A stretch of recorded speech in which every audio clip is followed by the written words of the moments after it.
નમસ્કાર વિદ્યાર્થી મિત્રો, બીએડ સેમેસ્ટર 1 બ્રિજ લેસન એટલે કે સેતુ પાઠ આયોજન કેવી રીતના કરવું એ આપણે આજે શીખીશું. તો સૌપ્રથમ આપણે ડિટેલ ભરીએ છીએ. આપણું નામ, વિદ્યાર્થીનું નામ, પછી તમે જે ધોરણનો તાસ આવે છે એ, રોલ નંબર, તારીખ, વિષય અને વિષયાંક. એના વિશિષ્ટ હેતુઓ આવે છે. તો વિશિષ્ટ હેતુઓમાં છે ને તાલીમાર્થીઓ નીચેના કૌશલ્યો વિકસાવશે. એટલે કે સેતુ પાઠમાં ચારેય કૌશલ્યો મિક્સ હોય છે. સુદ્રઢીકરણ, વિષયાભિમુખ, પ્રશ્ન પ્રવૃત્તિ અને કાપા કાર્ય, આ ચારેયનું મિશ્રણ હોય છે, એટલે એને સેતુ પાઠ કહેવાય. હવે એના પછી જોઈએ તો શૈક્ષણિક સાધનો. તો શૈક્ષણિક સાધનોમાં શું શું લઈ શકાય?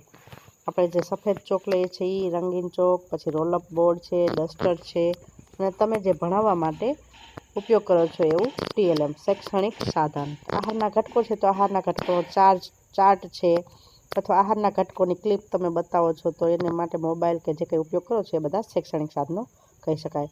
ત્યાર પછી શૈક્ષણિક સાધનો જોયા પછી સંદર્ભ સાહિત્ય. સંદર્ભ એટલે આપણે જે ધોરણ 7નું જે કંઈ લીધો છે એ ટોપિક ભણાવવા માટે આપણે કેનો ઉપયોગ કર્યો, કયા પુસ્તકો ઉપયોગ કર્યો? ધોરણ 7નું પાઠ્યપુસ્તક અને શાળા મિત્રની એપ્લિકેશન જે છે એમાંથી તમે વિડીયો જોયો હોય, એની ભણાવવાની પદ્ધતિ જોઈ હોય, એ બધું સંદર્ભ સાહિત્ય કહી શકાય. પછી આપણે લખવાની શરૂઆત કરીએ તો પહેલો પોઈન્ટ છે આયોજનના સોપાનોમાં. એમાં પહેલું છે પ્રારંભ. તો પ્રારંભ શું થાય? શિક્ષક બાળકોના પૂર્વજ્ઞાનને આધારે પ્રશ્નોત્તરી અને કથન કરીને વિષયાભિમુખ કરશે. ચારે કૌશલ્યો આપણે એવી સૂચના લખવાની છે શું કરશે એમાં. તો અને પછી એમાં શૈક્ષણિક મુદ્દાઓ તો ક્યાં ક્યાં છે? તો એમાં ખોરાક પાયાની જરૂરિયાત છે, એના વિશે સમજાવવાનું છે. ખોરાકમાંથી શક્તિ મળે છે સમજાવીએ. પછી શરીરને તંદુરસ્તી આપે છે. પૂરતો અને પોષણયુક્ત આહાર લેવો જરૂરી છે, એના વિશે પણ સમજાવવું જોઈએ. એના પછી બીજું પોઈન્ટ છે હેતુ કથન. એમાં આપણે જોઈએ તો હેતુ કથન એટલે કે આપણો જે પોઈન્ટ છે એ પોઈન્ટને આપણે બોલવાનો છે. કે સમતોલ આહાર, આજે આપણે એના વિશે ભણીશું. પાઠનો જે ટોપિક હોય છે એ હેતુ કથનમાં આવે, પોઈન્ટ નંબર 2. ત્યાર પછી પોઈન્ટ નંબર નિરૂપણ આવશે. વિષય નિરૂપણ એટલે શું? વિષયને આપણે પ્રદર્શિત કરવો. વિષય આપણે જે નિરૂપણ કરવાનો છે, ટોપિક આપણો એ બાળકોને સમજાવવાનો છે. તો એના સોપાનો ક્યાં ક્યાં છે અને એની શૈક્ષણિક મુદ્દા ક્યાં છે એ લખવાના છે. તો વિષય નિરૂપણમાં જો લખ્યું છે પ્રશ્ન પ્રવૃત્તિ કૌશલ્ય વિકસાવશે. પછી આપણને કઠોળમાંથી આહારના ઘટકો માટે મળી રહે છે આપણને. પછી લીલા પાંદડાવાળા શાકભાજી ખાવા જોઈએ. પછી ફળોમાંથી આપણને વિટામિન એ બધા જ ઘટકો મળે છે. એના ઉદાહરણો દઈશું એટલે ઉદાહરણ કૌશલ્ય થાય. પછી આપણે જે પાંદડાવાળા શાકભાજીને એને સમજાવીએ છીએ એટલે વિષયાભિમુખ જેવું થઈ જાય, અંદર સમજૂતી આપીએ અને સાથે સાથે આપણે જવાબ આપીએ છીએ એટલે સુદ્રઢીકરણ પણ થાય છે.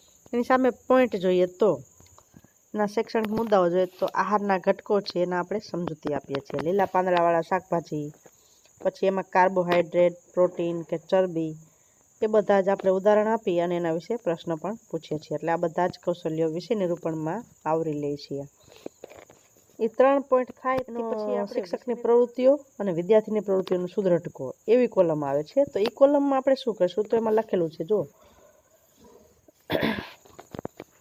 કે શિક્ષક વર્ગમાં પ્રવેશી વર્ગ વ્યવસ્થા ચકાસી, બાળકોના પ્રશ્ન પૂછી વિષયાભિમુખ કરી અને આહારના ઘટકોની આધારિત પ્રશ્નોત્તરી કરશે. એમાં જો આપ્યું છે એકલું કે રોજિંદા જીવનમાં મળતા તત્વોને શું કહેવાય? બરાબર. એનો જવાબ સામે લખ્યો છે વિદ્યાર્થીની પ્રવૃત્તિ. બાળક પ્રશ્ન પૂછે છે, શિક્ષક પ્રશ્ન પૂછે છે, બાળક જવાબ આપે છે. વળી પાછો શિક્ષક કહે છે સરસ, સુંદર, વાહ, ગુડ. આ બધું જ શિક્ષકની પ્રવૃત્તિ, વિદ્યાર્થીની પ્રવૃત્તિ અને સુદ્રઢકો એ બધું જ આવરી લે છે આ બધી પ્રવૃત્તિમાં. તો ત્યારબાદ જોઈએ તો પછી એના પછી બીજી પોઈન્ટ હતો જે હેતુ કથનનો. એમાં તો વિદ્યાર્થીઓ જે શિક્ષક છે એ વિદ્યાર્થી મિત્રોને કહેશે કે આજે આપણે આના વિશે સમજીશું. તો વિદ્યાર્થીઓ શાંતિથી સાંભળશે કે પરિચિત થશે, શેનાથી? વિષયાંગથી પરિચિત થશે એમ. ત્રીજો પોઈન્ટ છે આપણે જોતા હતા એ જ. ત્રીજો પોઈન્ટ જોઈએ તો એમાં જોઈએ છીએ કે ખોરાકમાં રહેલા શક્તિનું માપન શેમાં થાય? એમાં કેલરીમાં માપવામાં આવે છે. કેલરીમાં કેટલા કિલો કેલરી એમ. તો શિક્ષક પ્રશ્ન પૂછે છે, બાળક જવાબ આપે છે કેલરી, પછી વળી પાછો શિક્ષક એમ કહે છે ખૂબ સુંદર એમ. વળી પાછો પ્રશ્ન પૂછે છે શિક્ષક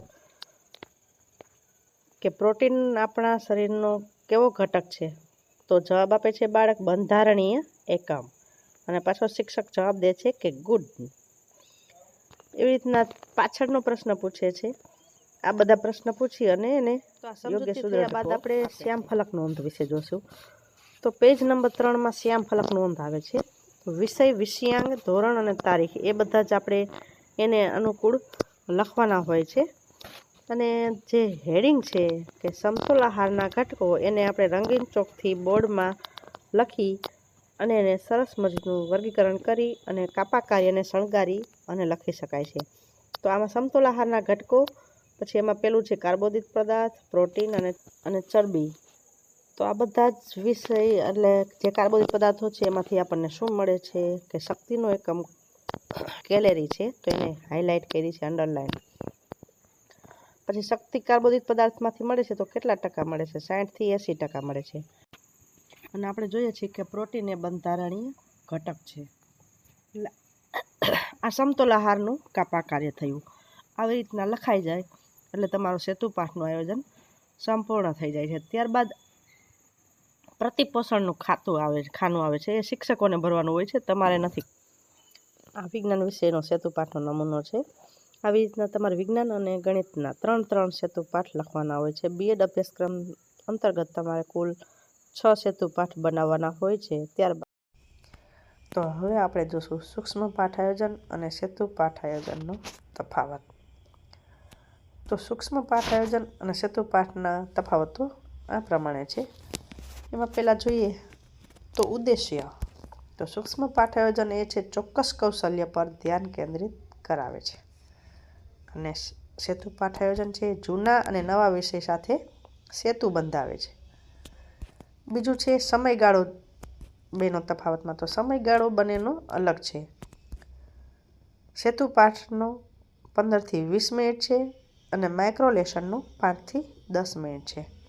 માઇક્રો લેસનમાં 5 થી 10 મિનિટ અને સેતુ પાઠમાં 15 થી 20 મિનિટ. બંનેનો સમયગાળો અલગ છે. પછી ધ્યાન કેન્દ્રિત અલગ રીતે. તો તાત્કાલિક કૌશલ્ય અથવા પદ્ધતિ ઉપર ધ્યાન કેન્દ્રિત કરાવે છે માઇક્રો લેસન. તાત્કાલિક કૌશલ્ય કેળવાવે છે. જ્યારે સેતુ પાઠ આયોજન છે એ શીખવાના ખાલીપાને દૂર કરાવે છે. એટલે ધ્યાન કેન્દ્રિત કરવામાં શીખવાનું ખાલીપો હોય દૂર કરાવે છે. પછી મૂલ્યાંકનની બાબતમાં તફાવત છે બંનેમાં. તો કે તરત પરિણામો મેળવી શકાય છે. એક કૌશલ્યનું પ્રેઝન્ટેશન કર્યા બાદ માઇક્રો પાઠમાં તરત મૂલ્યાંકન મળે છે. અને મૌલિક શીખવાની પ્રગતિ જોતાં સમય લાગે છે. એટલે 4 કૌશલ્યનું હોય છે એટલે એમાં થોડોક સમય લાગે છે અને આમાં સમય ઓછો લાગે છે. વિદ્યાર્થીઓ માટે પ્રતિભાશાળી અને વધુ ઉપયોગી બને છે. જ્યારે સેતુ પાઠ આયોજનમાં મર્યાદિત જ્ઞાન ધરાવતા વિદ્યાર્થીઓ માટે મહત્વનું હોય છે. એટલે મર્યાદિત એટલે ઓછું જે જ્ઞાન મેળવે છે એના માટે. પછી જોઈએ ઉદાહરણ. તો કે બધામાં સરવાળાના પ્રશ્નોનું કૌશલ્ય શીખવવું પડે છે. અને સરવાળા અને ગુણાકાર વચ્ચેનો તફાવત એને સમજાઈ જાય છે. ત્યાર પછી પણ આપણે આગળનો મુદ્દો જોઈએ તો માઇક્રો લેસન ફક્ત એક જ કૌશલ્યનું વર્ણન કરે છે. જ્યારે સેતુ પાઠ આયોજનમાં 1 થી વધારે કૌશલ્ય એટલે કે 4 થી 5 કૌશલ્યનું વર્ણન કરવામાં આવે છે. તો આપણે જોયું 5 મિનિટમાં એક જ કૌશલ્યનું પ્રદર્શન થાય છે. દાખલા તરીકે વિષયાભિમુખ હોય, પ્રશ્ન પ્રવાહિતા હોય, સુદૃઢીકરણ હોય કે શ્યામ ફલક કાર્ય હોય. આ એક જ કૌશલ્યનું માઇક્રો લેસનમાં વર્ણન હોય છે. જ્યારે સેતુ પાઠમાં 4 કૌશલ્યનું સરવાળો કરી અને 20 મિનિટ સુધી ભણાવવામાં આવે છે. ધન્યવાદ.